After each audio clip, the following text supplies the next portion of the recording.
The luxury SUV careened wildly down the mountain road, brakes screaming uselessly as it hurtled toward the cliff edge. Dylan Porter didn't think.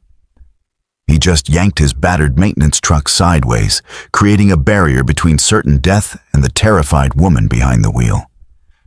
Metal shrieked against metal as the vehicles collided, finally grinding to a stop mere feet from the 1,000-foot drop. As Dylan stumbled from his truck to check on the driver, he froze.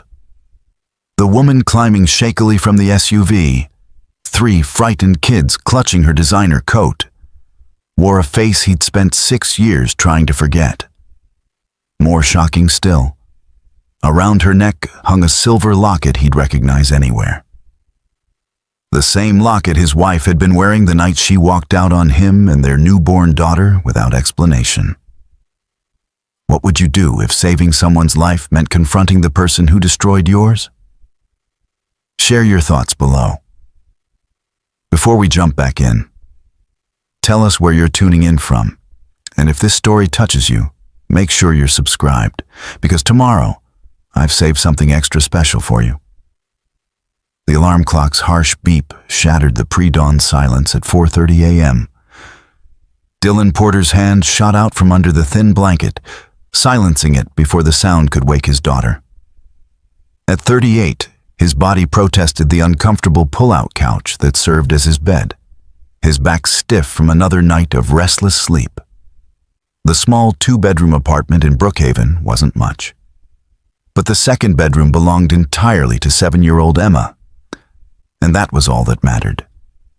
Dylan swung his legs onto the cold linoleum floor and rubbed his face, feeling the stubble that had grown overnight.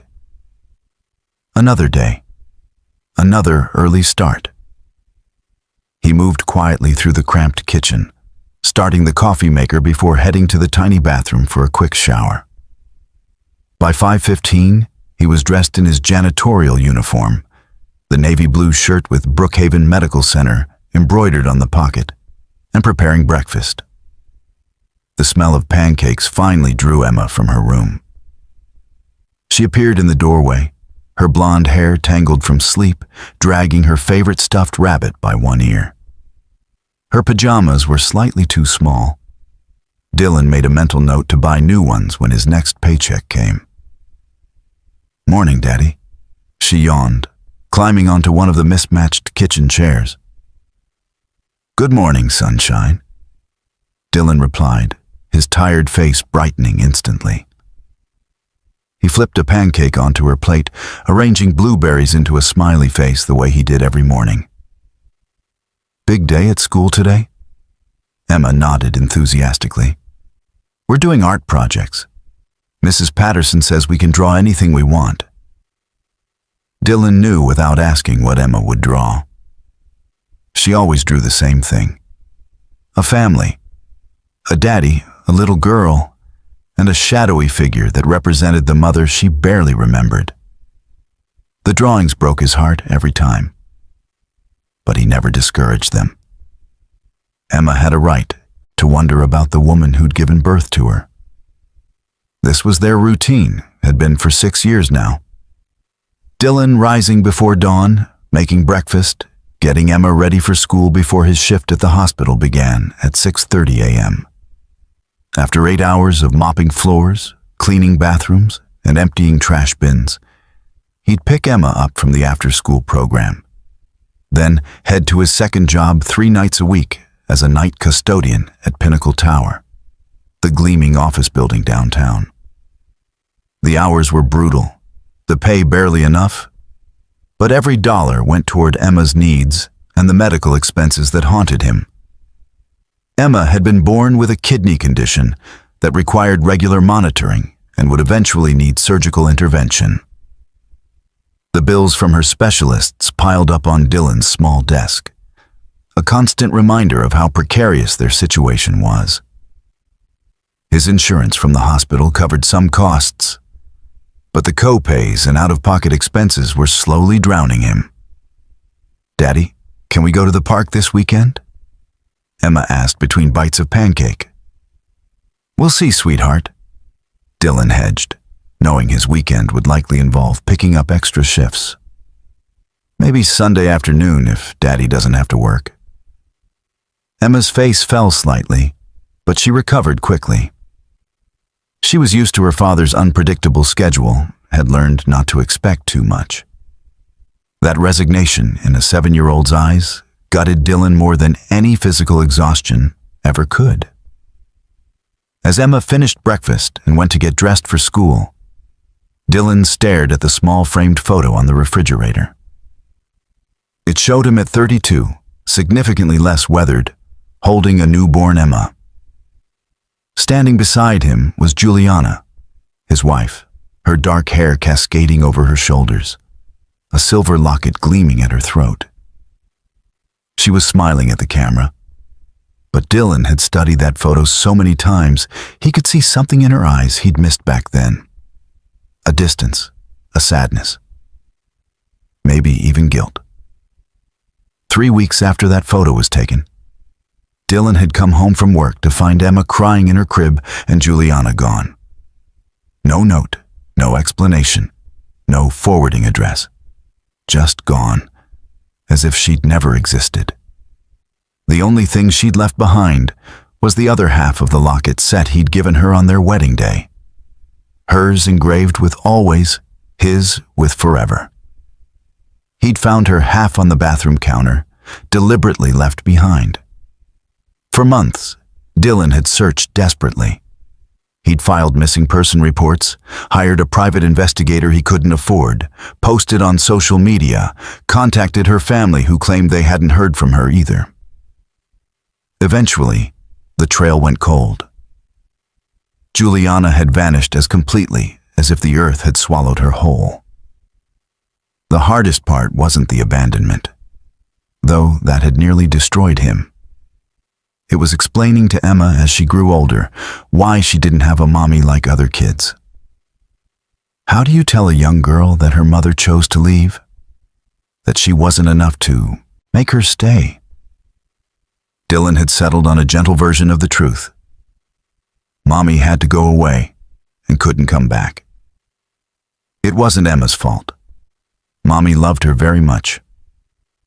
Emma had accepted this explanation with the simple faith of early years. But lately the questions had become more probing. Where did Mommy go? Why can't she visit? Does she think about us? Dylan deflected as best he could, but he knew the day was coming when Emma would demand real answers he didn't have.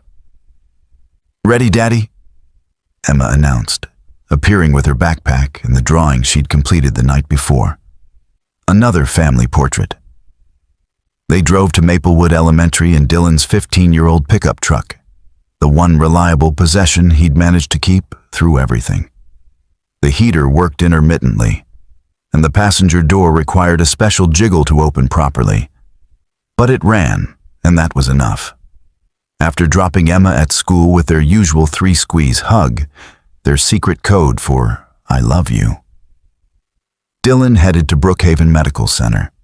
The hospital sat on the outskirts of town, a sprawling complex where he spent his days invisible among the doctors, nurses, and patients who never really saw him. Dylan took pride in his work, despite its humble nature. He kept the floors spotless, the bathrooms sanitized, the common areas welcoming. When elderly patients struggled to reach something or needed help getting to their car, Dylan was there. When a worried family member looked lost, Dylan offered directions with a kind smile. His co-workers appreciated his steady reliability, even if the job itself garnered little respect. During his lunch break, eaten quickly in the staff cafeteria, Dylan calculated his finances on a napkin. Emma's next specialist appointment was in 2 weeks. The copay would be $200. His truck needed new tires, another $400 he didn't have. Rent was due in 10 days. His second job would cover most of it, but he'd be short again, forced to choose between groceries and utilities. Sometimes, in his darkest moments, Dylan wondered if Emma would be better off with someone else. Someone who could give her a stable home, nice clothes, vacations, and opportunities he couldn't provide. But then he'd remember her face lighting up when he came to pick her up from school, the way she threw herself into his arms every single day, as if they'd been apart for years instead of hours. He was her world, and she was his. They'd make it work somehow. They always did. As Dylan pushed his cleaning cart through the hospital corridors that afternoon, he had no idea that his life was about to change in the most unexpected way possible. That tomorrow's drive down Mountain Pass Road would alter everything he thought he knew about the past 6 years. Fate has a way of bringing unfinished stories full circle, often when we least expect it. 6 years ago, Dylan Porter's life had looked completely different. He'd been a junior architect at Morrison & Associates, a respected firm in the city, with a promising career trajectory, and a beautiful wife who was 5 months pregnant with their first daughter. Their apartment had been nicer, their future brighter, their love seemingly unshakable. Juliana Tate had been the light of Dylan's existence from the moment they'd met at a charity fundraiser. She'd been working as an event coordinator then, vivacious and charming, with an infectious laugh that made everyone around her smile. Dylan had been instantly smitten, and somehow, miraculously, she'd felt the same way. Their courtship had been whirlwind, but intense. Within 6 months, they were engaged. A year later, they were married in a small ceremony at the Botanical Gardens, surrounded by close friends and family. Dylan had never been happier than the day he'd slipped that ring on Juliana's finger and whispered his vows, promising to love her forever. The locket set had been his wedding gift to her. 2 halves of a heart, interlocking perfectly when brought together. His half engraved with forever, hers with always. She'd worn it every single day of their marriage, touching it absently whenever she was deep in thought, as if drawing comfort from its presence. When Juliana discovered she was pregnant, Dylan had thought his life was complete. He'd started taking on extra projects at the firm, determined to provide everything his growing family would need. Juliana had seemed happy, planning the nursery, reading parenting books, attending every doctor's appointment with enthusiasm. Preparing and narrating this story took us a lot of time. So if you are enjoying it, subscribe to our channel. It means a lot to us. Now back to the story. But looking back with the cruel clarity that hindsight provides, Dylan could now see the cracks he'd missed. Juliana had grown quieter in her 3rd trimester, more withdrawn. She'd stopped talking about the future, stopped making plans beyond the baby's arrival. When Dylan asked if everything was okay, she'd smile and assure him she was just tired, just hormonal, just adjusting to the reality of impending motherhood. Emma had been born on a rainy Tuesday in April, tiny and perfect and absolutely miraculous.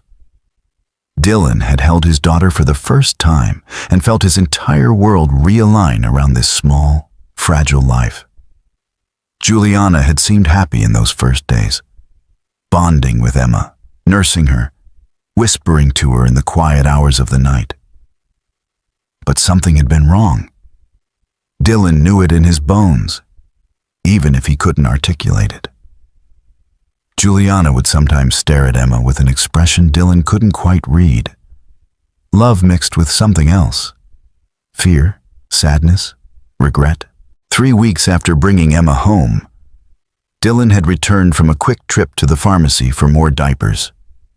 He'd been gone maybe 40 minutes. When he walked through the door, Emma's cries had hit him immediately. Not the fussy crying of a hungry baby, but the desperate wailing of an infant who'd been crying for a while. He'd found Emma alone in her crib, red-faced and frantic. Juliana's car was gone from the parking spot. Her clothes were still in the closet, her toiletries in the bathroom. But her purse was missing. And there, on the bathroom counter, lay her half of the locket, deliberately unclasped and left behind. The panic that had seized Dylan in that moment still lived in his chest 6 years later. He'd called Juliana's phone, disconnected. Her parents, and they hadn't heard from her. Her sister, no contact. Her work, she'd resigned 2 weeks earlier via email, something she'd never mentioned to Dylan. She'd vanished completely, leaving behind only questions and a screaming infant who needed her father to pull himself together fast. The police had been sympathetic, but ultimately unhelpful. Juliana was an adult who left of her own free will. There were no signs of foul play, no evidence of danger. She'd simply chosen to leave.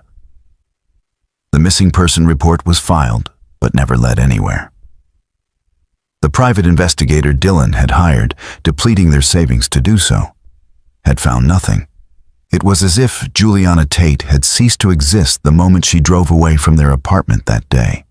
The weeks that followed had been the darkest of Dylan's life. He'd been completely unprepared for single parenthood, struggling to care for a newborn while simultaneously trying to work and search for his missing wife. Emma had cried constantly those first months, perhaps sensing the absence of her mother, perhaps picking up on Dylan's own despair. His job performance had suffered. He'd missed deadlines, shown up to meetings exhausted and unfocused, made errors that a junior architect couldn't afford to make. When Morrison and Associates had let him go 4 months after Juliana's disappearance, Dylan had barely registered the blow. He'd been in survival mode, focused entirely on keeping Emma alive and healthy. Then had come the diagnosis. Emma, at 6 months old, had been unusually fussy and not gaining weight properly. The pediatrician had run tests, leading to a pediatric nephrologist, leading to the discovery of her kidney condition. Nothing immediately life-threatening, but something that would require ongoing monitoring, possible interventions, and eventually surgery. The medical bills had started immediately. Dylan's COBRA coverage from his old job had been expensive and temporary. He'd burned through what remained of their savings within months. His parents, already retired on fixed incomes in Florida, had helped what little they could, but it wasn't enough. Dylan had taken the first job he could find that offered health insurance, a janitorial position at Brookhaven Medical Center. The pay was a fraction of what he'd made as an architect. The work unglamorous, but it provided the coverage Emma desperately needed. Pride was a luxury he could no longer afford. The apartment had been downsized, possessions sold, dreams abandoned. Everything that had defined Dylan's life before Emma had been stripped away, leaving only the essential: his daughter and his determination to give her the best life he could despite everything. Over the years, Dylan had tried to move forward. Well-meaning friends had suggested dating, starting over, giving Emma a mother figure. But Dylan couldn't imagine trusting anyone that way again. The abandonment had carved something out of him, left a wound that hadn't healed. How could he open his heart when the last time he'd done so, the person he'd loved most in the world had disappeared without a trace? He'd kept Juliana's half of the locket, couldn't bring himself to throw it away, despite the pain it represented. It sat in a small wooden box on his dresser, alongside their wedding photo and Emma's hospital bracelet from birth. Relics of a life that felt increasingly like it had happened to someone else. Sometimes Dylan would catch himself looking at dark-haired women in crowds, his heart lurching with irrational hope before reality crashed back in. Juliana was gone. Whether she'd started a new life somewhere, suffered some tragedy, or simply wanted nothing to do with the family she'd created, the effect was the same. She'd made her choice, and that choice hadn't included him or Emma. What Dylan didn't know, couldn't have known, was that tomorrow's drive to pick up supplies for the hospital would take him down a mountain road where the past and present were about to collide in the most shocking way imaginable. Across town, in the penthouse suite of Pinnacle Tower, Elise Porter stood at the floor-to-ceiling windows overlooking Brookhaven's skyline. At 36, she was the CEO of Stellar Innovations, a tech company specializing in sustainable energy solutions that she'd built from the ground up.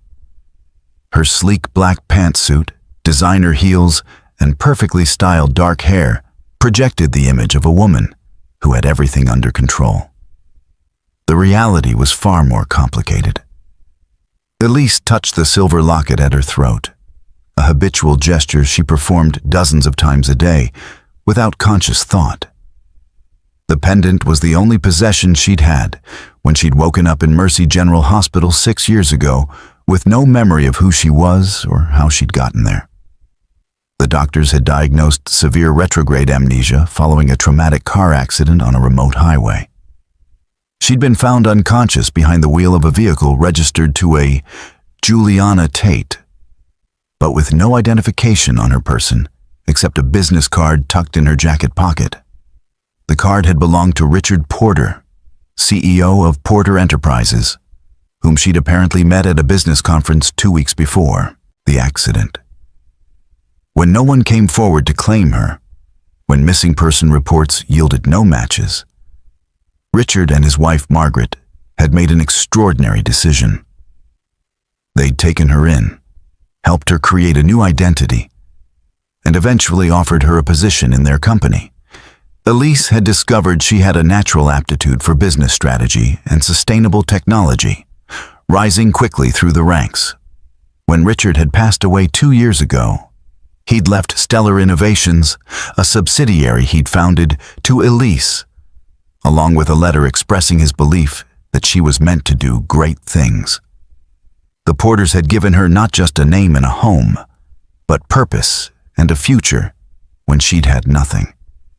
Yet despite her success, despite the gratitude she felt toward the family who'd saved her, Elise couldn't shake the feeling that something fundamental was missing.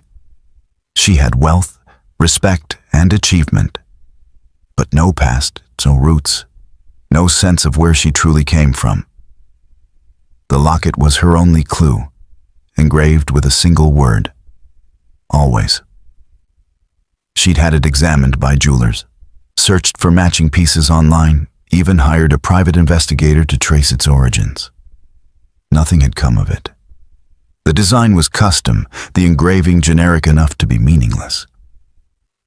What haunted Elise most were the dreams. Fragments of memories, maybe, or just her brain's attempt to fill in the blanks. A baby crying, strong arms holding her close, a man's voice saying, "I love you," against her hair. Were these real memories or manufactured fantasies? She had no way of knowing.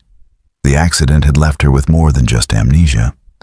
Medical scans had revealed internal injuries that had required emergency surgery. One consequence had been permanent infertility, something the doctors had informed her of with clinical detachment, but which had devastated Elise in ways she couldn't fully explain. How could she mourn the loss of something she'd never consciously had? Yet the grief was real, a deep ache for a future she couldn't remember planning. Margaret Porter, Richard's widow and the closest thing Elise had to family now, often encouraged her to stop dwelling on the past. "You have a wonderful life now, dear," Margaret would say gently. "Sometimes moving forward is healthier than looking back." Elise knew she was right, tried to take that advice to heart. She'd thrown herself into building Stellar Innovations, working 16-hour days, making the company a leader in sustainable technology. She dated occasionally, nothing serious, unable to fully commit when she didn't even know her own history. What if she was already married? What if she had people out there looking for her?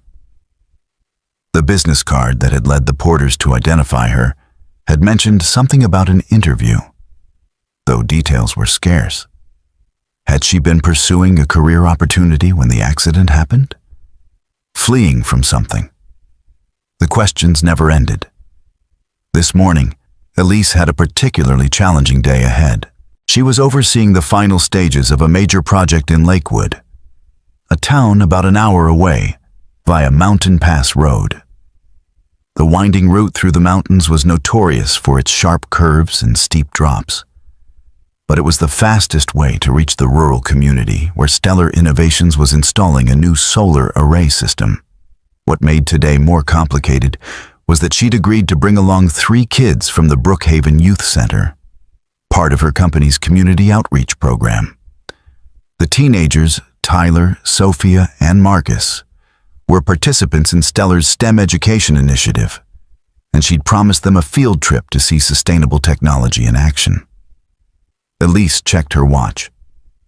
She needed to pick up the teenagers in 40 minutes, then make the drive to Lakewood for a 2 p.m. site inspection. Her assistant had prepared a detailed itinerary, confirmed the vehicle from their company fleet, arranged for lunch. Everything was perfectly organized, as always. What Elise didn't know was that the luxury SUV she'd be driving had a fatal flaw. A brake line issue that had been missed during routine maintenance, a problem that would only manifest under specific conditions, like the steep, winding descent down Mountain Pass Road. As she gathered her materials for the day, Elise paused at the mirror in her office bathroom, studying her reflection as she often did, searching for clues in her own face. Did she look like someone who'd once had a different life? Were there traces of another identity hidden in her features? The locket glinted at her throat. Always. Always what? Always loving someone?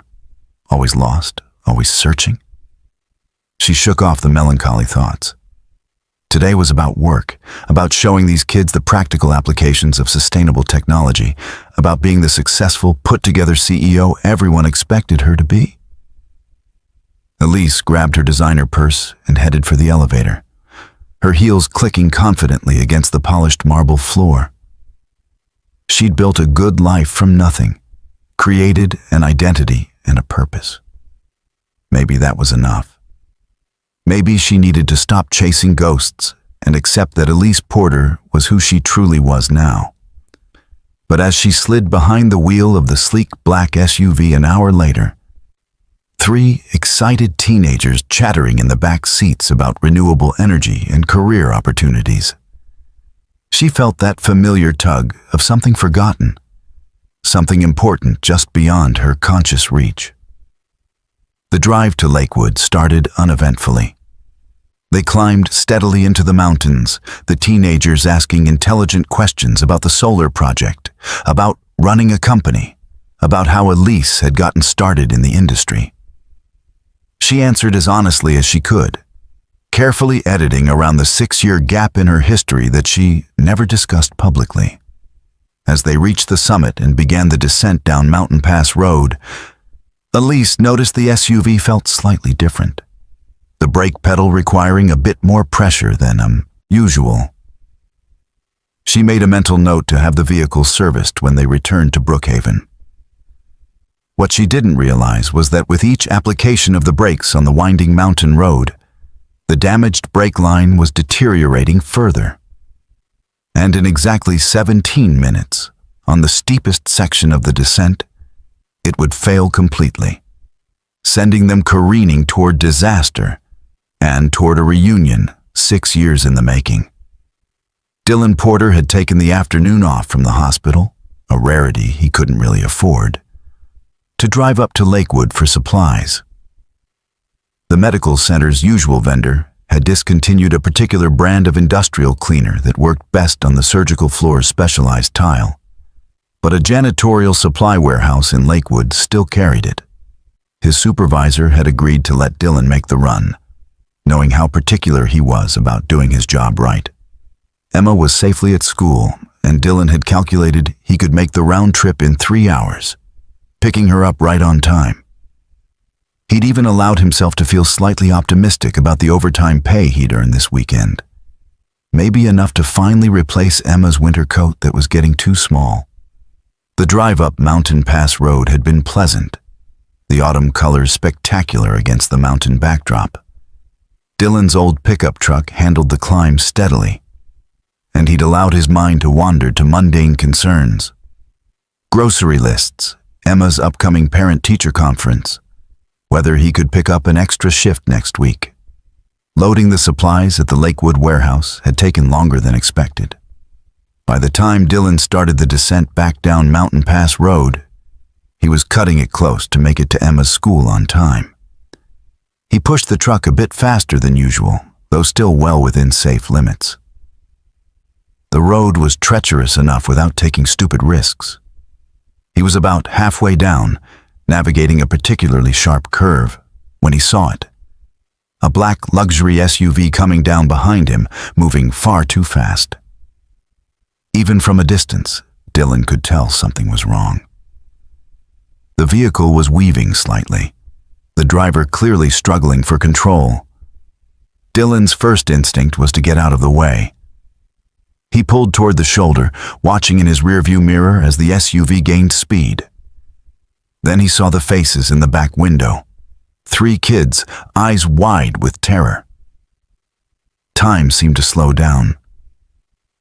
Dylan assessed the situation in seconds. The curve ahead was severe, with a guardrail that looked decorative at best. Beyond it was nothing but air and a 1,000-foot drop into the ravine below. The SUV wasn't going to make the turn, not at that speed with clearly failing brakes. He didn't think. There wasn't time for thought, only instinct. Dylan yanked his steering wheel hard right, positioning his truck perpendicular across both lanes. He threw the gear into park and braced himself, one hand instinctively covering his face as the SUV barreled toward him. The impact was tremendous. Metal shrieked against metal as the SUV slammed into the side of his truck. Dylan's head snapped sideways, his shoulder taking the brunt of the collision. The truck skidded backward from the force, its tires screaming, but it held position, creating a barrier that absorbed the SUV's momentum. Both vehicles ground to a halt mere feet from where the guardrail began its curve. Beyond that, nothing but empty space and certain death. For a moment, there was only silence, except for the hiss of steam from damaged radiators and the ticking of hot metal. Dylan's ears rang from the impact. His shoulder throbbed. But he was alive, and more importantly, the SUV had stopped. Dylan shoved his door open. It required 2 tries and some creative forcing, and stumbled out on unsteady legs. Adrenaline coursed through his system as he rushed toward the SUV. Through the cracked windshield, he could see movement. "Is everyone okay?" he called out, reaching for the driver's door handle. The door opened from the inside, and a woman practically fell out, catching herself on the frame. She was shaking violently, her designer clothes disheveled, a small cut bleeding on her forehead. "The kids," she gasped. "Are the kids okay?" Dylan was already moving to the back doors. 3 teenagers were climbing out, shaken but apparently uninjured. The girl was crying. One of the boys looked ready to vomit, but they were alive and mobile. "Everyone out of the vehicle," Dylan instructed, his voice calmer than he felt. "Move away from the edge, back toward the mountain side of the road." The teenagers stumbled toward safety. Dylan turned back to help the woman, who was leaning heavily against the SUV, still visibly trembling. "Are you hurt?" he asked, taking her arm to steady her. "Can you walk?" She nodded, allowing him to guide her away from the vehicles. As they moved toward the shoulder, she turned to look at him fully for the first time, perhaps to thank him. Dylan's world stopped. The face looking at him was older, the hair shorter and styled differently, the clothes expensive rather than practical. But the features were unmistakable. The dark eyes, the curve of her jaw, the small scar on her left eyebrow from a childhood accident. "Juliana." The name came out as barely a whisper. The woman stared at him, confusion evident on her face. "I'm sorry. Do we know each other?" Dylan couldn't speak. His eyes dropped to her neck, and there it was. The silver locket. His locket. The one he'd given her on their wedding day, engraved with "always." His hand went automatically to his own chest, feeling through his shirt for the matching half he'd started wearing on a chain 6 months ago, after years of keeping it hidden in a drawer. A talisman against forgetting, against giving up, against accepting that she was truly gone forever. "Your necklace," he managed, his voice rough.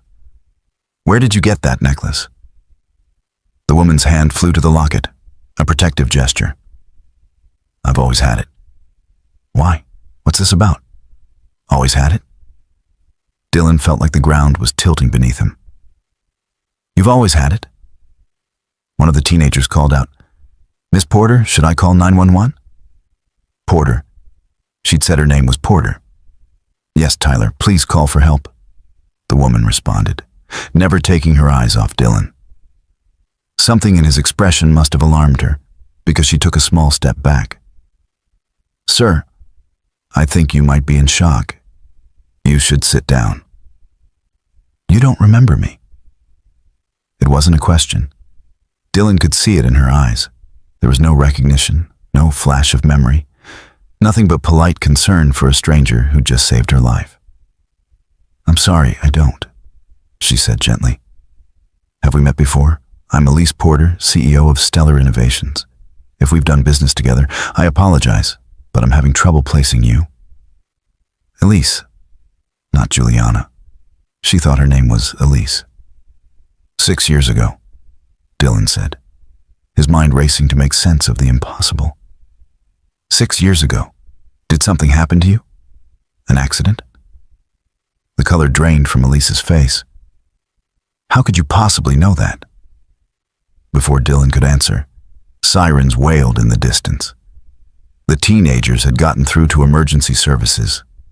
Within minutes, this mountain road would be swarming with first responders, and Dylan's chance to get answers would disappear. He pulled the chain from beneath his shirt, revealing the half-heart pendant. "Because 6 years ago, my wife disappeared without a trace.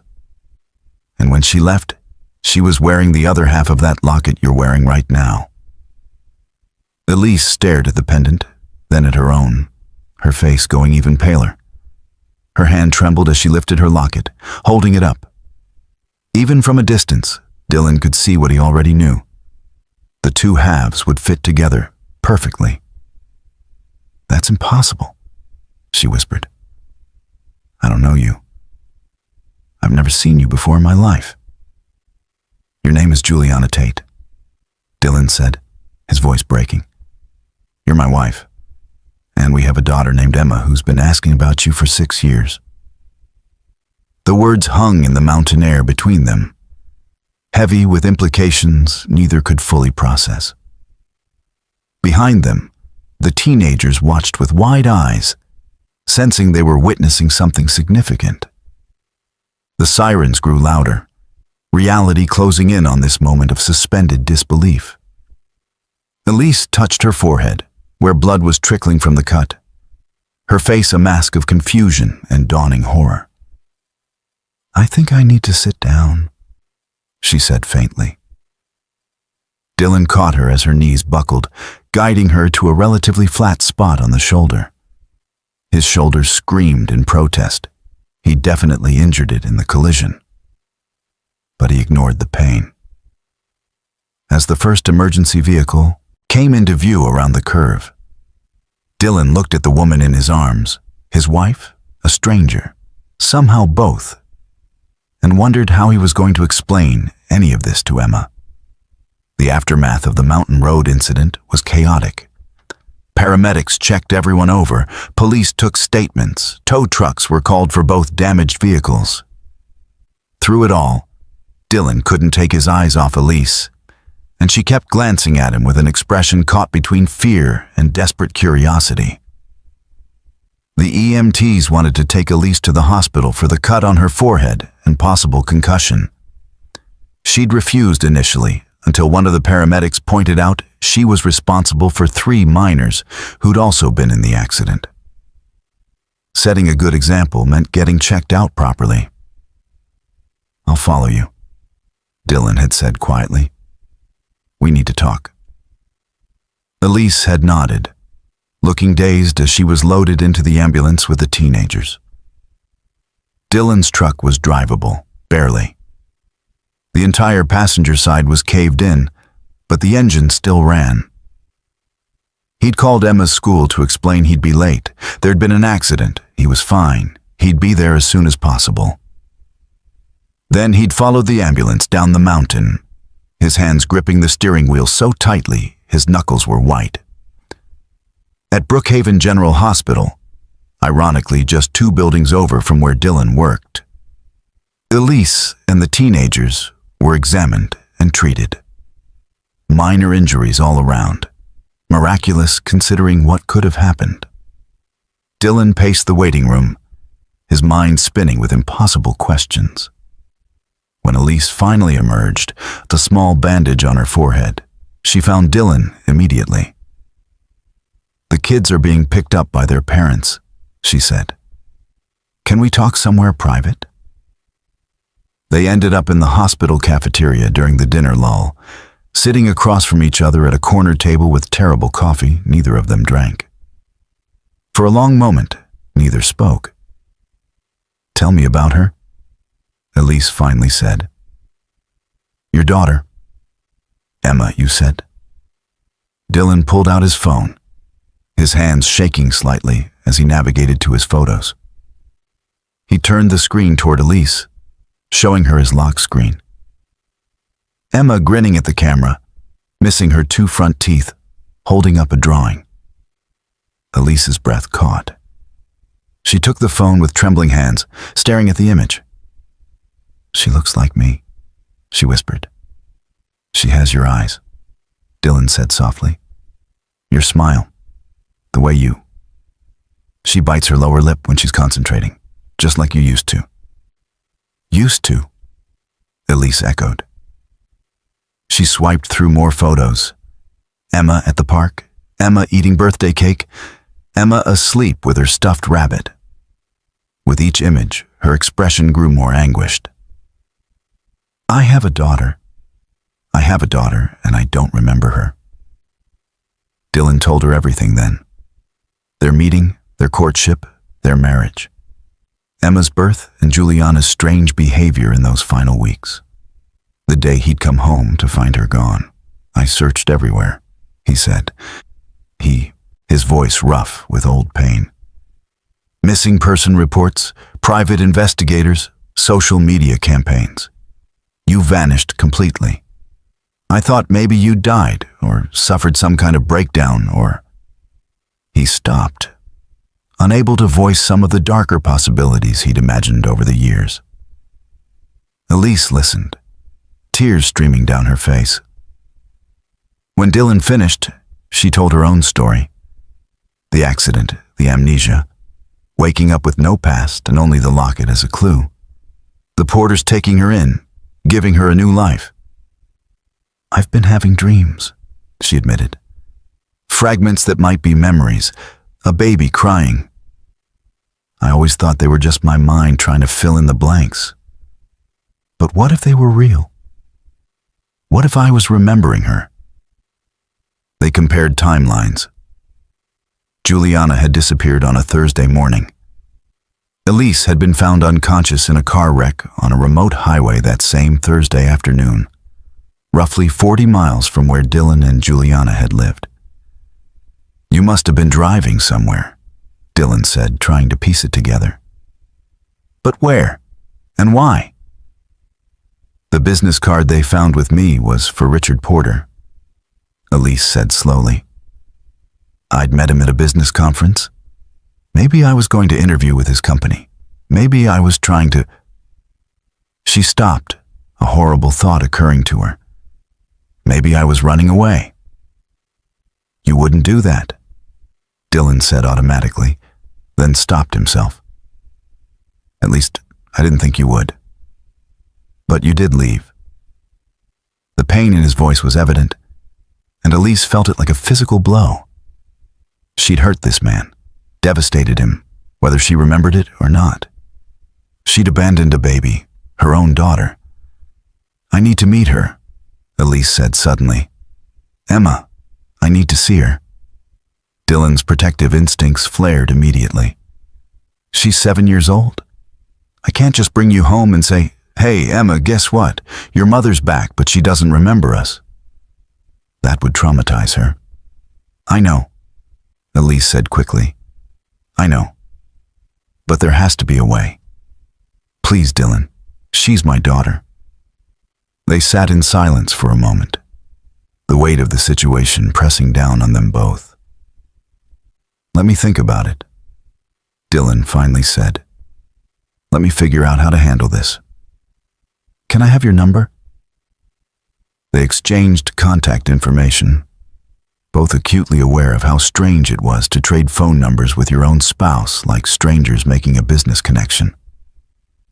As they prepared to part ways, Elise reached out impulsively and took Dylan's hand. "Thank you," she said, "for saving us today, for telling me the truth, for—" Her voice broke. "For not giving up on finding out what happened." Dylan looked down at her hand in his, smaller and softer than he remembered, the nails professionally manicured now instead of practical and short. But the touch was familiar in a way that made his chest ache. "I never gave up," he said quietly. "I just ran out of places to look." Over the next few days, they texted cautiously. Elise sent questions about Emma's favorite things, her allergies, her personality. Dylan answered each one, watching this woman who was his wife, but also a stranger, try to learn about the daughter she couldn't remember. Elise, meanwhile, had told Margaret Porter everything. Her adoptive mother had been stunned but supportive, immediately offering to help however she could. She'd also insisted Elise undergo thorough medical evaluation to see if her memories could be recovered. The neurologist was cautiously optimistic. Sometimes retrograde amnesia resolved on its own, sometimes it didn't. Exposure to people and places from before the memory loss could potentially trigger recall. But there were no guarantees. A week after the Mountain Road incident, Dylan made a decision. He called Elise with a proposal. "There's a children's museum Emma loves," he said. "What if we ran into you there, accidentally? You could meet her as a stranger, spend a little time with her, see how it feels." "Would that be fair to her?" Elise asked, though her voice was eager. "Lying to her?" "It's not lying," Dylan reasoned. "It's protecting her until we figure out what happens next. You could be anyone, a nice lady at the museum. If Emma likes you, maybe we arrange another coincidental meeting. We take it slow." Elise agreed immediately. And that's how, on a Saturday morning, Dylan and Emma found themselves at the Brookhaven Children's Museum, where Elise Porter just happened to be volunteering for her company's community outreach program. Emma had been thrilled about the museum trip. Dylan rarely had full weekends off, so this was a special treat. She'd worn her favorite dress, the blue one with sunflowers that was getting a bit short, and brought her small backpack with snacks and her current favorite book. The Brookhaven Children's Museum was housed in a converted warehouse, full of interactive exhibits about science, history, and art. Emma loved the hands-on nature of everything, the way learning felt like playing. Dylan's heart pounded as they entered, scanning the space for Elise. He spotted her near the sustainable energy exhibit, fitting given her company, helping a group of younger kids with a solar panel demonstration. She looked up, meeting his eyes across the room. Even from a distance, he could see her hands trembling. "Daddy, can we do the science section first?" Emma tugged on his hand. "Sure, sweetheart," Dylan managed, guiding her in Elise's direction. As they approached, Elise finished with the younger kids and turned toward them with a practiced smile that didn't quite reach her eyes. Up close, Dylan could see she'd been crying recently, her eyes slightly red despite her professional appearance. "Hello there," Elise said warmly, crouching down to Emma's level. "Are you interested in learning about solar energy?" Emma nodded shyly, pressing slightly against Dylan's leg, her usual reaction to friendly strangers. "Well, you picked a great day. I'm Elise, and I actually work with solar panels and renewable energy at my job." She gestured to the exhibit. "Want to see something cool?"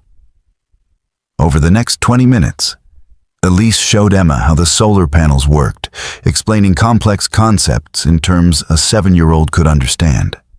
Dylan watched in amazement as Emma slowly warmed to this stranger, asking questions, laughing at Elise's jokes, completely unaware she was bonding with her own mother. And Elise. Dylan saw the raw emotion playing across her face every time Emma smiled or took her hand to look at something. She was falling in love with this little girl, the daughter she couldn't remember, but somehow recognized on a cellular level. "You're really smart," Emma declared after successfully completing a circuit board puzzle. "Are you a scientist?" "Sort of," Elise said, her voice slightly thick. "I work with technology that helps the environment. What do you want to be when you grow up?" "I want to be a doctor," Emma said seriously, "so I can help kids who have problems with their hearts like me." Elise's eyes flew to Dylan, questioning. "Emma has a kidney condition," Dylan explained quietly. "She's going to need surgery eventually." "A kidney condition," Elise repeated, and something flickered in her eyes. Pain, guilt, fear. Dylan couldn't tell.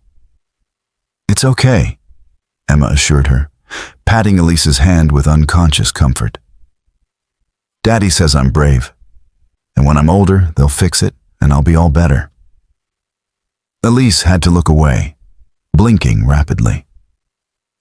As the morning progressed, the three of them drifted through the museum together.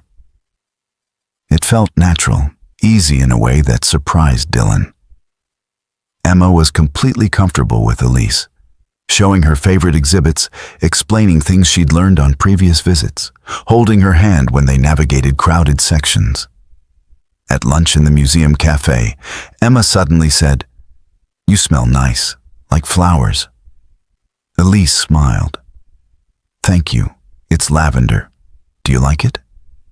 "My mommy liked lavender," Emma said matter-of-factly. "I don't remember her, but Daddy told me." The table went silent. Dylan's throat tightened, and he saw Elise press her lips together, struggling with emotion. "I bet your mommy was wonderful," Elise said softly. "Daddy says she was," Emma agreed. She took a bite of her sandwich, then added, "I draw pictures of her sometimes. Want to see?"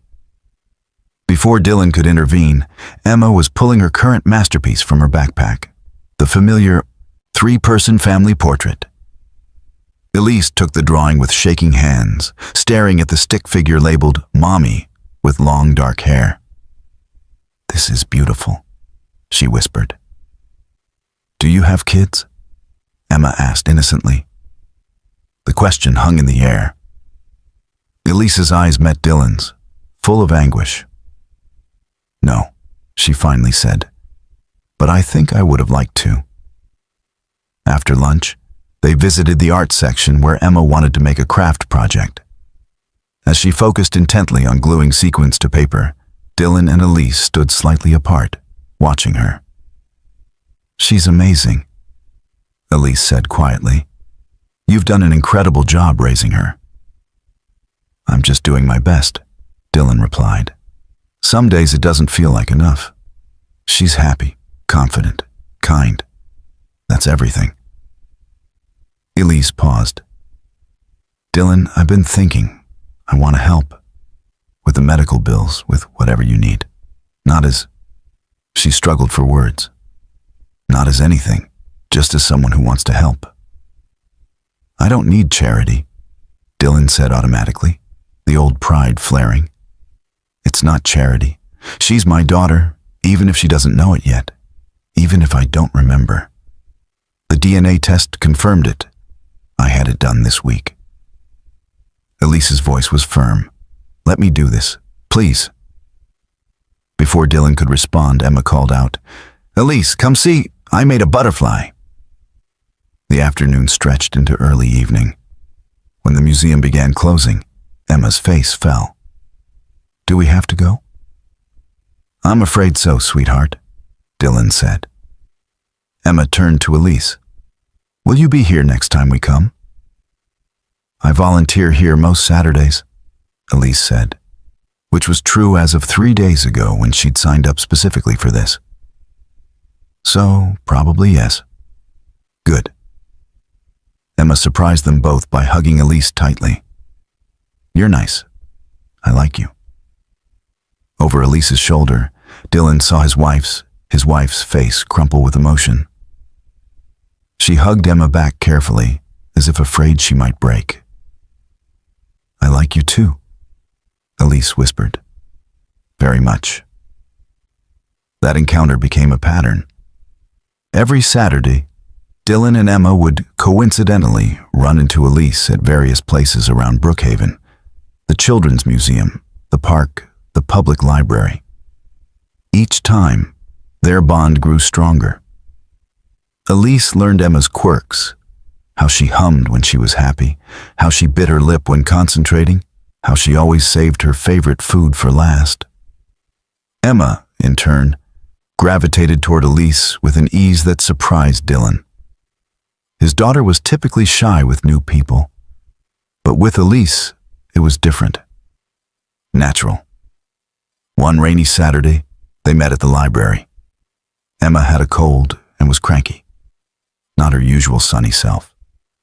Without thinking, Elise picked her up, settling her on her lap, and began reading to her in a soft voice.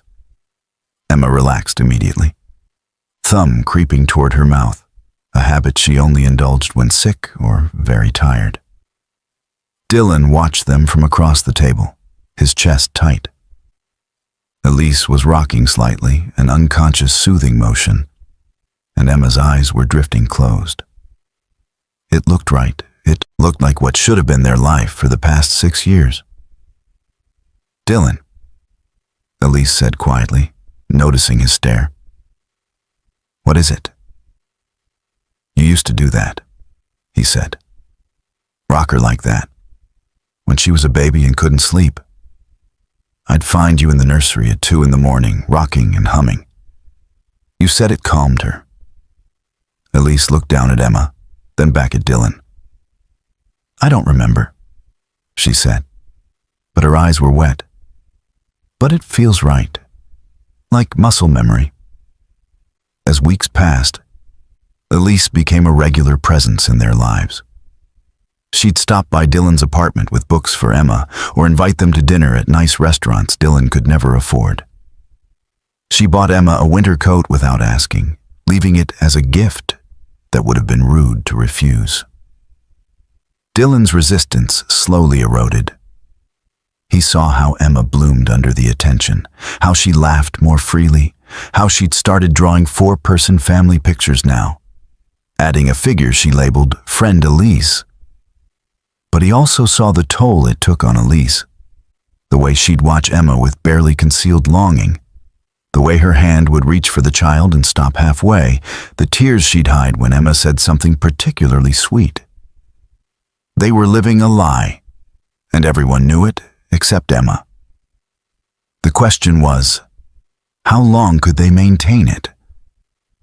3 months into their carefully orchestrated, coincidental meetings, the fragile balance Dylan and Elise had maintained began to crack.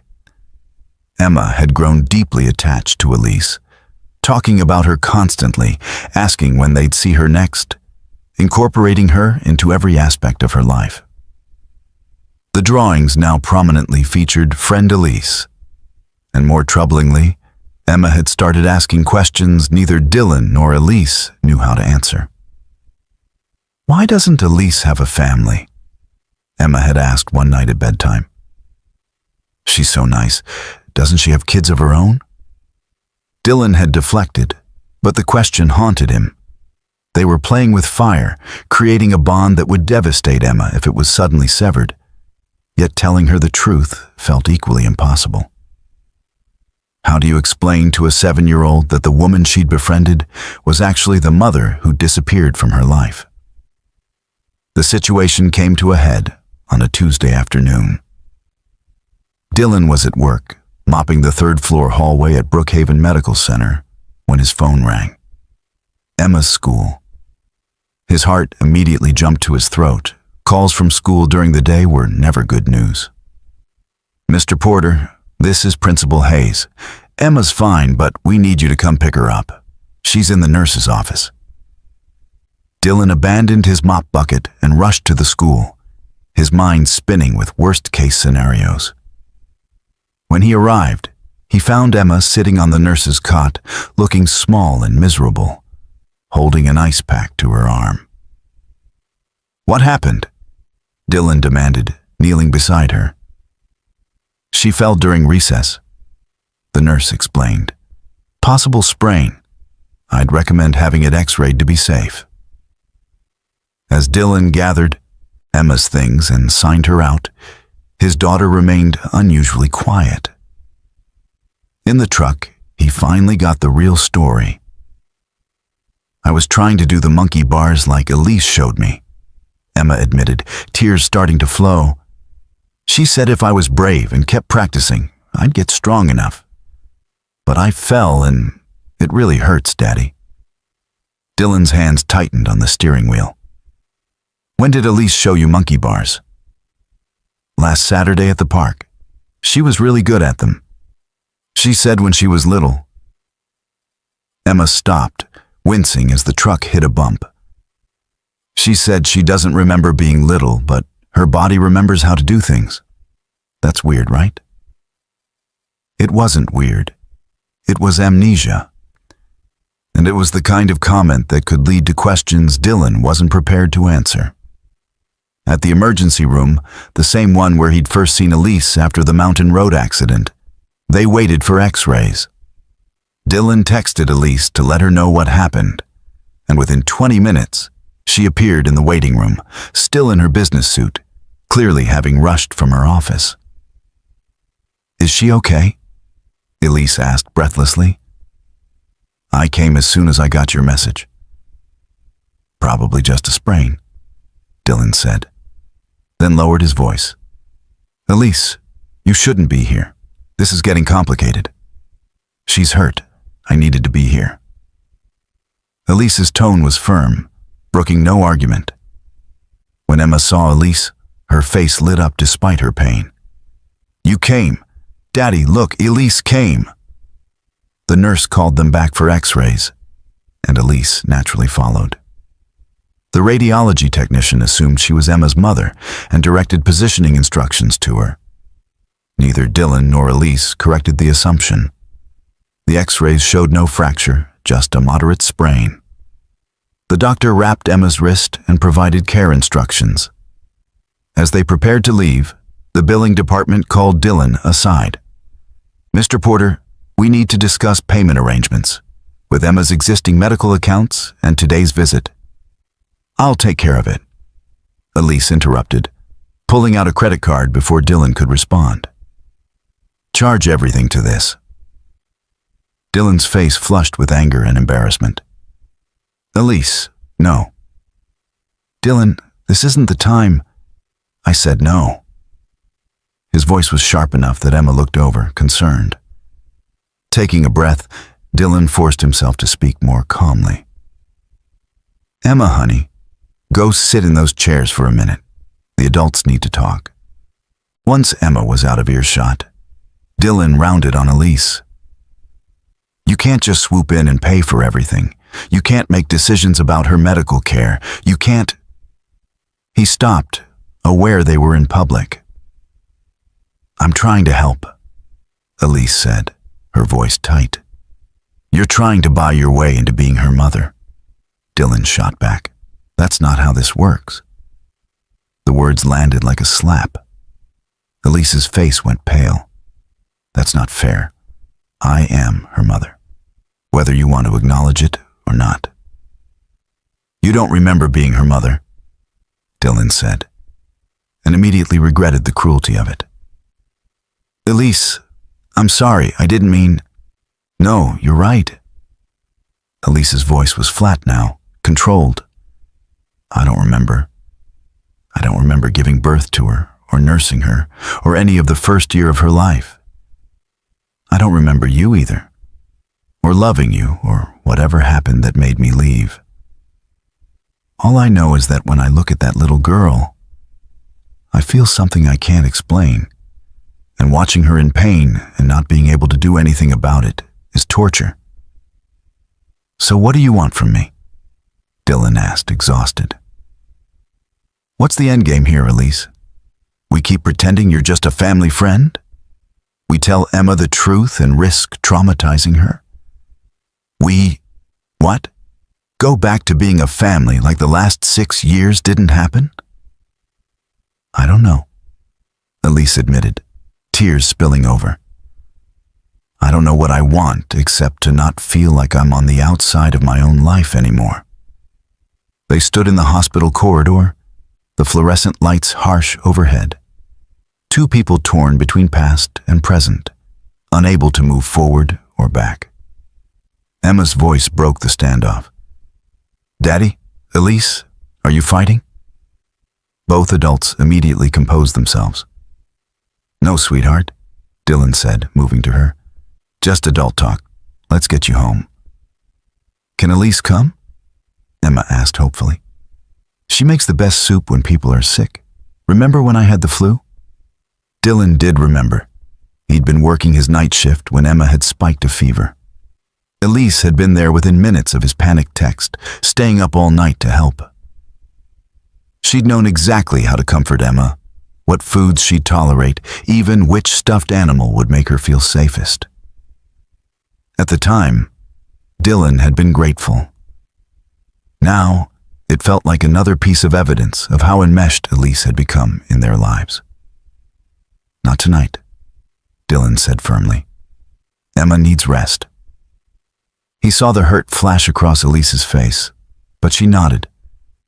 Of course. Feel better, sweetheart. She bent to kiss Emma's forehead, a gesture so maternal it made Dylan's chest ache. As they left the hospital, Emma waved at Elise until they turned the corner. In the truck, she was quiet for a moment before asking, Daddy, do you like Elise?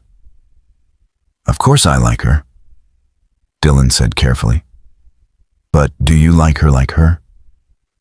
Emma persisted with a 7-year-old's blunt curiosity. Like love, kinda like? Dylan's hands tightened on the steering wheel. It's complicated, Em. Madison at school says her parents love each other because they hold hands and kiss. You and Elise don't do that. But you look at each other weird sometimes. Like you're sad and happy at the same time. Out of the mouths of babes, Dylan thought. Elise is a friend, he said finally. A good friend who cares about you very much. I wish she was my mom, Emma said softly. Is that bad? To wish that? Dylan pulled the truck over, unable to drive through the tears suddenly blurring his vision. He twisted in his seat to look at his daughter. That's not bad at all, sweetheart. Your mom, wherever she is, I'm sure she'd be happy you have people in your life who care about you. Do you think my real mom knows about Elise? Emma asked. Do you think she'd be mad that I like Elise so much? The irony was so painful, Dylan almost laughed. No, baby, I don't think she'd be mad at all. Over the next week, Dylan pulled back. He stopped responding to Elise's texts as frequently, declined her invitations to meet, made excuses about being busy with work. He told himself he was protecting Emma, establishing boundaries, preventing an even more painful separation down the line. But Emma noticed. She asked constantly when they'd see Elise, grew sullen when Dylan said they were too busy, started having trouble sleeping again, something that hadn't been an issue since Elise came into their lives. Elise, for her part, seemed to understand she was being shut out. Her messages became less frequent, more formal. The easy warmth they developed cooled into polite distance. Margaret Porter called Dylan one evening after Emma was in bed. "She's miserable," Margaret said without preamble. "Elise, she won't admit it, but I hear her crying at night. She's obsessing over medical journals about amnesia, spending hours looking at photos she's taken of Emma, trying to remember. This is destroying her. What am I supposed to do?" Dylan asked helplessly. "Keep letting her play house with us? Eventually, Emma's going to figure things out, or Elise's memories will come back, or something will change, and then what? Emma gets hurt either way.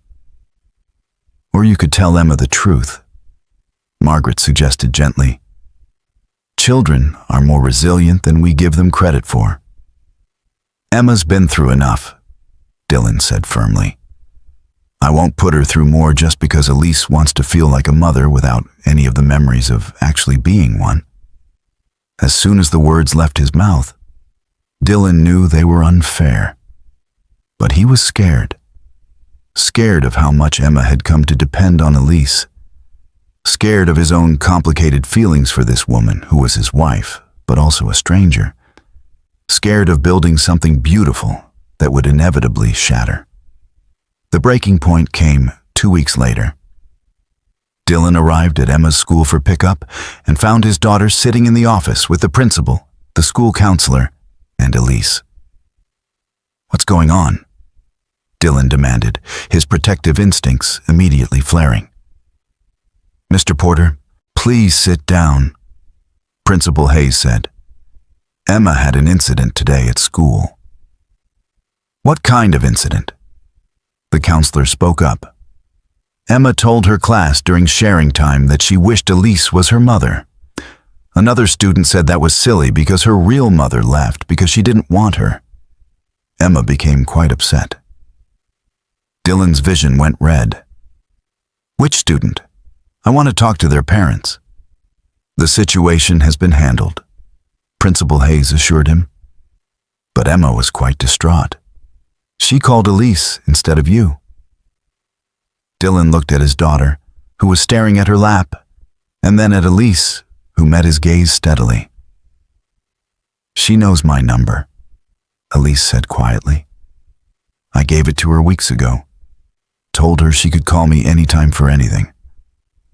I'm sorry if that was overstepping, but Dylan, she needed someone, and she called me." "I'm her father," Dylan said, his voice tight. "She should have called me." "You're always working," Emma said, so quietly they almost didn't hear her. "I didn't want to bother you." The words struck Dylan like a physical blow. His daughter hadn't called him because she didn't want to be a burden. What kind of life had he created for her where she felt that way? "Emma, you were never a bother," he said, kneeling beside her chair. "Never. I'm sorry if I made you feel like you couldn't call me." Emma threw her arms around his neck, and Dylan held her tightly, aware of Elise watching them with an expression of such profound sadness it was almost unbearable. In the parking lot afterward, Dylan finally confronted what he'd been avoiding. "This isn't working," he said to Elise. "This situation, whatever we're doing, it's confusing Emma, and it's not fair to any of us." "So what are you saying?" Elise asked, though her face suggested she already knew. "I think we need to stop seeing each other," Dylan said, each word like pulling teeth. "Emma's getting too attached, and when this inevitably ends badly—" "When I inevitably leave, you mean?" Elise interrupted. "That's what you're really afraid of, isn't it? That history will repeat itself. That I'll remember who I was and decide I don't want this life after all. Dylan didn't deny it. Can you promise me that won't happen? Can you stand there and honestly say that if all your memories came back tomorrow, you'd choose us? Elise opened her mouth, then closed it, unable to make a promise she wasn't sure she could keep. That's what I thought, Dylan said, his voice heavy with resignation and old pain. I can't put Emma through that. I won't. Dylan, please, stay away from us, Elise, Dylan said, his voice breaking on her name. It's better this way, for everyone. He got in his truck with Emma and drove away, watching in the rearview mirror as Elise stood alone in the parking lot. One hand pressed to the locket at her throat, her shoulders shaking with silent sobs. That night, Emma cried herself to sleep, asking for Elise.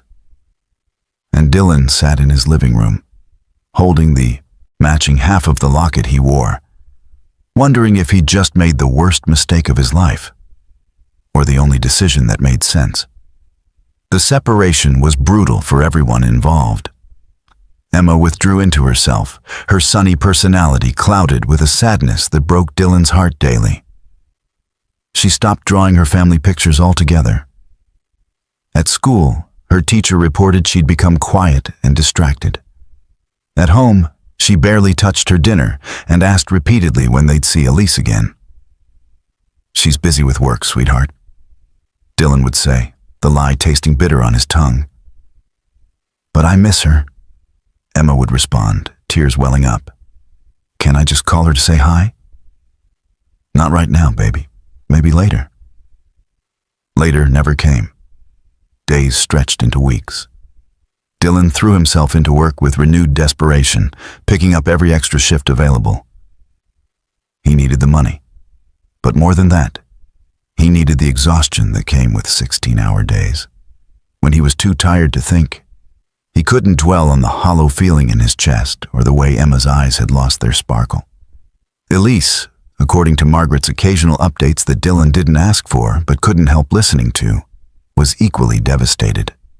She'd stopped eating properly, was working herself to exhaustion, and had become obsessed with her memory recovery efforts.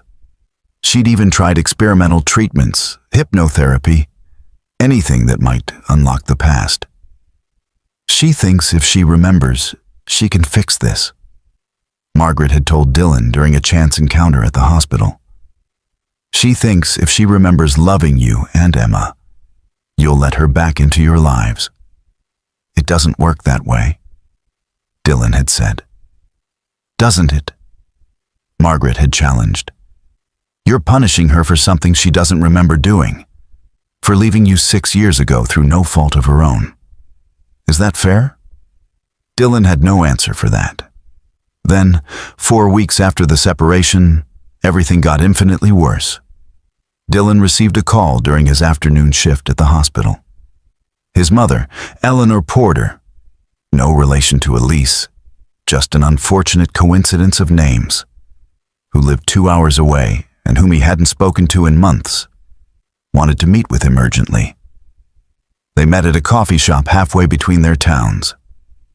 Eleanor was a severe woman in her late 60s, impeccably dressed, with Dylan's same dark hair now shot through with silver.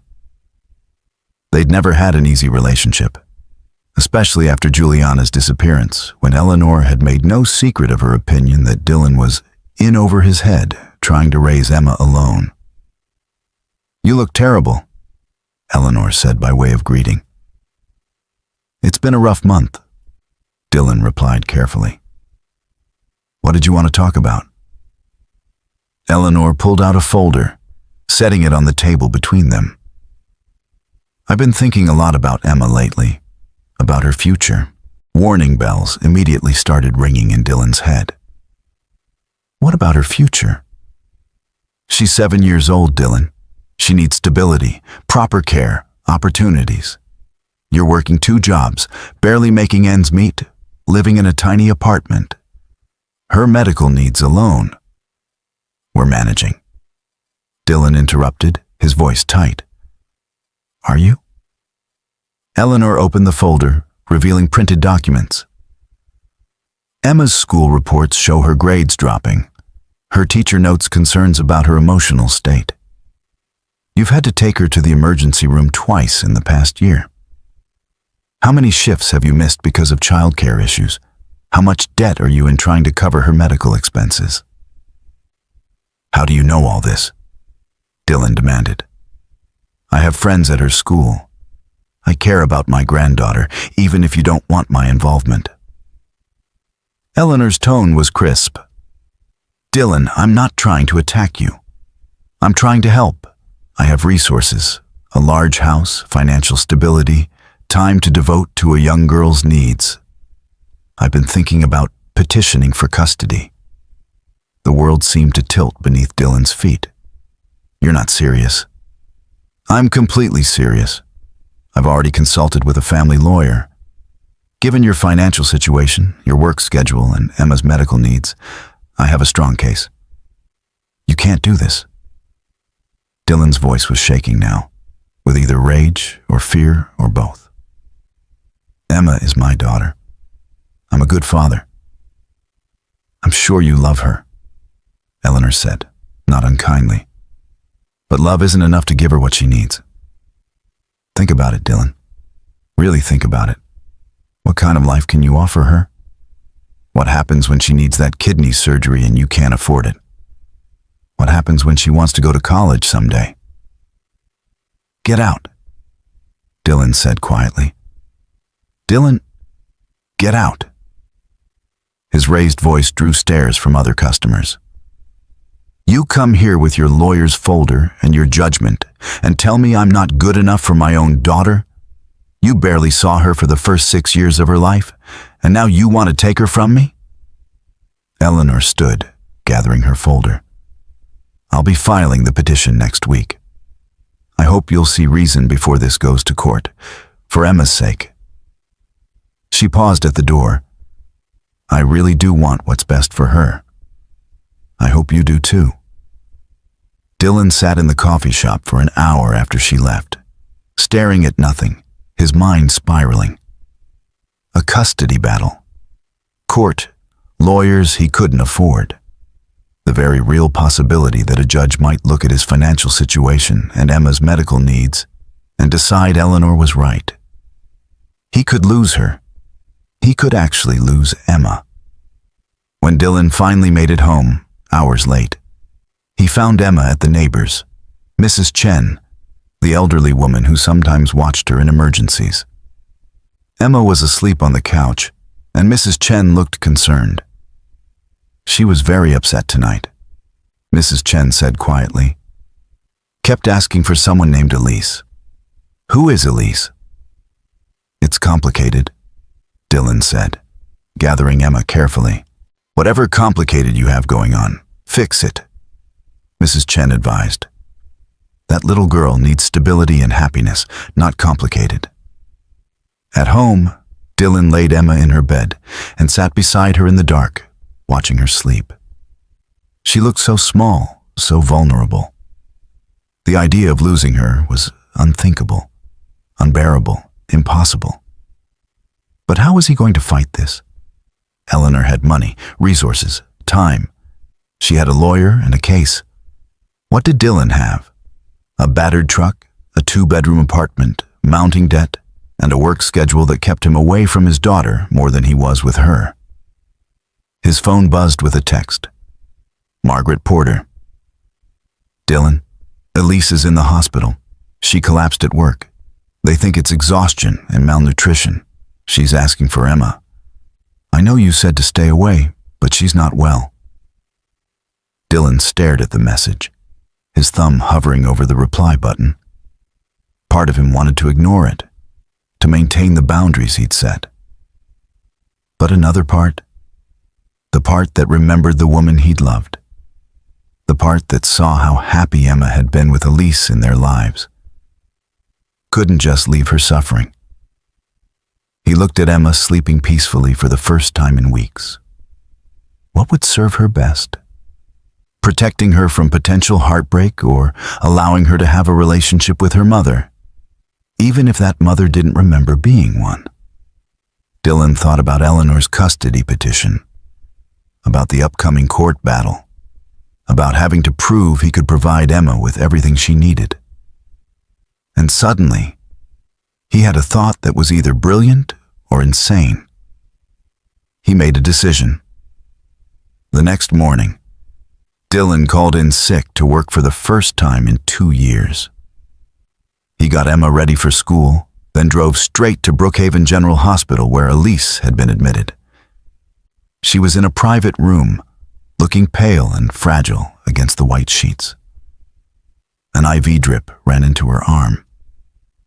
When she saw Dylan in the doorway, her eyes widened with surprise. "Dylan? What are you—" "We need to talk," Dylan interrupted. "About everything. About the truth." He spent the next hour telling her about Eleanor's custody petition, about the impossible situation he was in, about his terror of losing Emma. And then, taking the biggest risk of his life, he told her his idea. "What if we told Emma the truth?" he said. "What if we explained who you really are? And what if we presented ourselves to the court as a united front? You have resources, stability, everything Eleanor thinks I'm lacking. If we're together, if we're a family, are you asking me to pretend to be your wife to win a custody case?" Elise asked carefully. "No," Dylan said, pulling out the locket he wore around his neck. "I'm asking you to actually be my wife. Not pretend, not fake. I'm saying maybe we try to rebuild what we had. You may not remember our past, but maybe we could create a new future." "Dylan, you just spent a month telling me to stay away. You said it wasn't fair to Emma." "I was scared," Dylan admitted. "I'm still scared. But I'm more scared of losing her completely. And the truth is, she needs you. I've watched her for the past month, seen how much she's suffering without you. She was happier with you in her life than she'd been since you left the first time." Elise was quiet for a long moment, her hand unconsciously going to her own locket. "What about you?" she finally asked. "What do you need?" The question hung in the air between them. Dylan thought about the past months, about how natural it had felt to have Elise around, how right it looked when she held Emma, how much he'd missed her himself, even though he'd been the one to push her away. "I need to know we're doing this for the right reasons," he said honestly. "Not just to win a court case. If we tell Emma the truth, if we do this, we're committed. For real. For better or worse." "I don't remember saying those words the first time," Elise said softly. "But I'd like to mean them this time." Before Dylan could respond, there was a commotion in the hallway. Raised voices, someone saying, "You can't go in there." And then Emma burst into the room, Mrs. Chen rushing behind her looking apologetic. "I'm sorry," Mrs. Chen panted. "She saw your truck in the parking lot from the school bus. She insisted—" But Emma wasn't listening to the adults. She was staring at Elise in the hospital bed, tears already streaming down her face. "Elise, you're sick. I knew something was wrong. I told Daddy we needed to check on you, but he said—" She stopped, looking between Dylan and Elise, seeing something in their expressions. "What's happening? Why do you both look so serious?" Dylan and Elise exchanged glances. This wasn't how they'd planned it, wasn't the right time or place. But Emma was here, and she was asking questions, and maybe there would never be a perfect moment for this conversation. "Emma, honey," Dylan began, then stopped, not knowing how to continue. Elise slowly reached up and unclasped her locket, then held out her hand toward Dylan. "May I see yours?" Dylan pulled his own locket over his head and placed it in her palm. Emma watched, transfixed, as Elise brought the two pieces together. They fit perfectly, forming one complete heart. "Emma," Elise said gently, "there's something we need to tell you."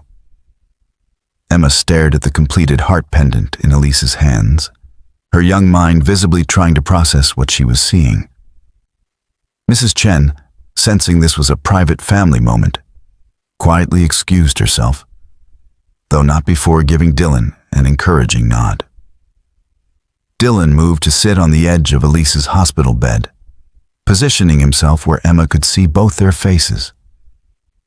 His daughter stood frozen near the door, her backpack still on, confusion and hope warring in her expression. "Come here, sweetheart," Dylan said softly, holding out his hand. Emma approached slowly, never taking her eyes off the joined lockets. When she was close enough, Dylan gently took her backpack off and lifted her onto his lap, positioning her between him and Elise. "Emma, do you remember how I told you that your mommy had to go away when you were very little?" Dylan began, his voice steady despite the emotion churning inside him. Emma nodded, her eyes darting between the adults. "And do you remember asking me if she'd ever come back?" Another nod. Dylan took a shaky breath. "What if I told you that she did come back, but something happened that made it so she couldn't remember us?" Emma's brow furrowed. "Like in the princess movie, where the witch makes her forget." "Sort of," Elise interjected gently. "Except there wasn't a witch. There was a car accident, a really bad one, about 6 years ago. When I woke up in the hospital, I couldn't remember anything about my life before. Not my name, not where I lived, not—" Her voice broke. "Not my family." Emma's eyes went wide. "You mean, the woman who saved me, who gave me a new name and a new life, called me Elise," the woman continued. "But before the accident, my name was Juliana Tate, and I was married to your daddy." The room fell silent, except for the quiet beeping of medical monitors. Emma looked at Dylan, seeking confirmation, and he nodded. "Elise is... you're my mommy?" Emma's voice was barely a whisper. "Yes, baby," Elise said, tears streaming freely down her face now. "I'm your mother. I gave birth to you 7 years ago, and I loved you so much. I still do, even though I can't remember those first few months we had together." Emma's small hands reached out tentatively to touch the joined lockets. "That's why it felt like I knew you," she said, wonder in her voice. "When we first met at the museum, you felt like home." "You felt like home to me too," Elise confirmed. "From the very first moment, my heart knew you, even when my brain didn't." "But why didn't you tell me?" Emma asked, a hint of hurt creeping into her voice. "Why did we have to pretend?" Dylan fielded this one. "We wanted to protect you, sweetheart. We didn't want to confuse you or hurt you. And we needed time to figure out what this meant, how to handle it." "I'm not a baby," Emma said with surprising firmness. "You should have told me." "You're absolutely right," Elise agreed. "We should have. We made a mistake, and I'm sorry." Emma was quiet for a moment, processing everything. Then, with the directness only children possess, she asked, "Do you remember loving Daddy? Do you remember loving me?" The question hung heavy in the air. Elise reached out to cup Emma's face gently. "I don't remember the specific moments," she said honestly. "I don't remember the day you were born, or your first smile, or the first time you said mama. But Emma, I feel the love. It's there, even without the memories. When I look at you, my heart knows you're mine. Does that make sense?" Emma nodded slowly, then asked the question that made both adults' hearts stop. "Are you going to leave again?" "No," Elise said firmly, without hesitation. Never. I lost 6 years with you because of an accident I couldn't control. I'm not losing another day by choice. I promise you, Emma, I'm staying. But you left before, Emma said, and the pain in her voice was evident. The other kids at school said my mom left because she didn't want me. Is that true? Did you not want me? Oh, baby, no. Elise was crying openly now, pulling Emma into a fierce hug. That's not true at all. I was going to a job interview that day, trying to get a better position so we could afford a nicer place for you to grow up. I was trying to give you more opportunities. The accident happened on the way there. I never wanted to leave you. Emma clung to Elise, her own tears starting to flow. I missed you. Even though I didn't remember you, I missed you. Dylan wrapped his arms around both of them, the three of them forming a tight unit on the hospital bed. For long minutes, they just held each other, grieving the lost years and celebrating the miracle of being reunited. Finally, Emma pulled back, wiping her eyes with the back of her hand.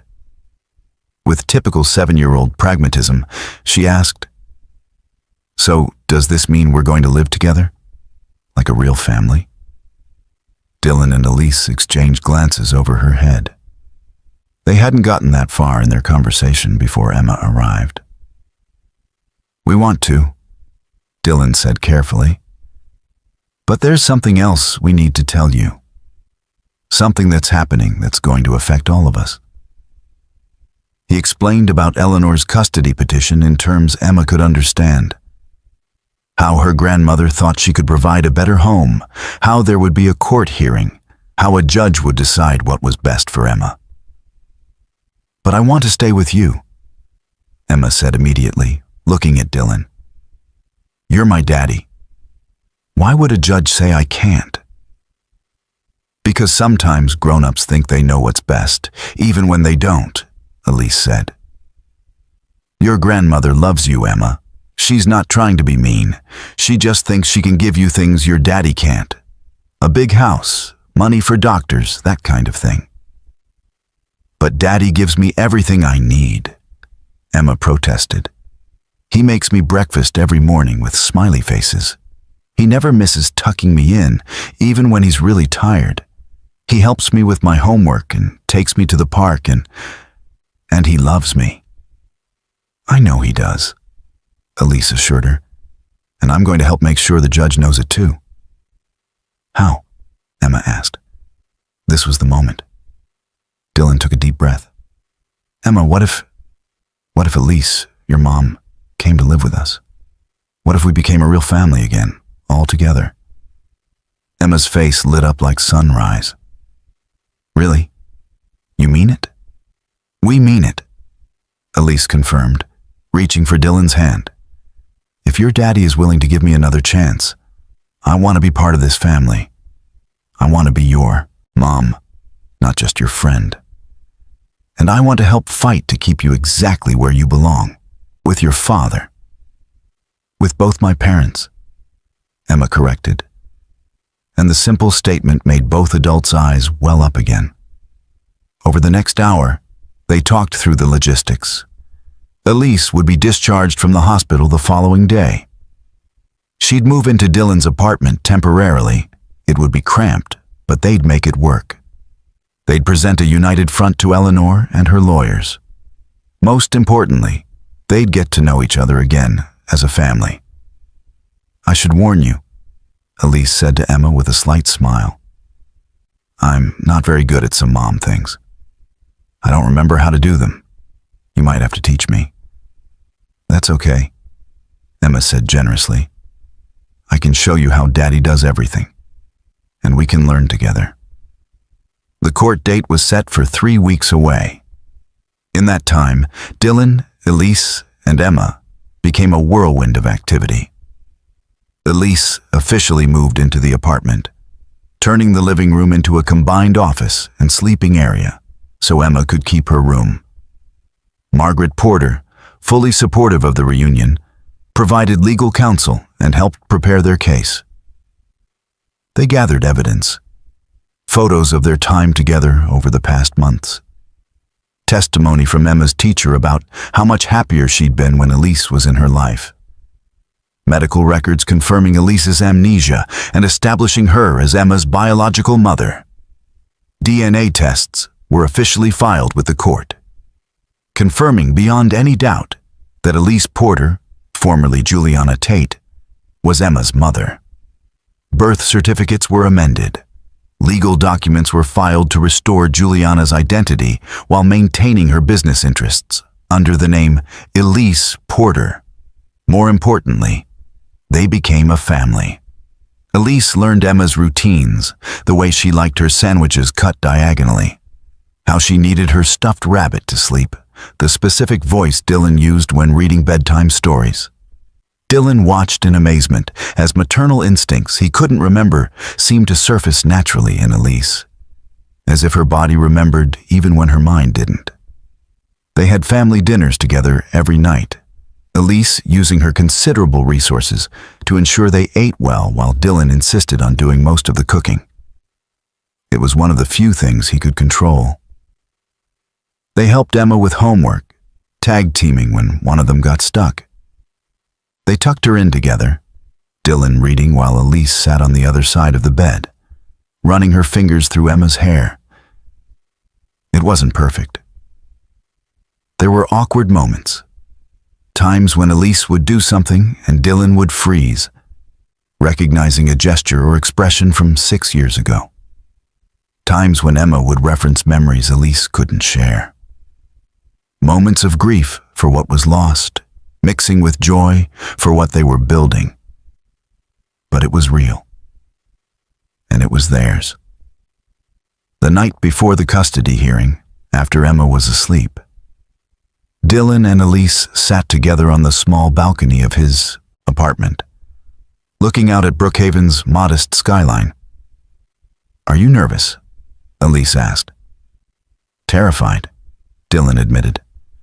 "What if the judge thinks this is all too convenient? What if Eleanor convinces them we're just putting on a show?" "Then we tell the truth," Elise said simply.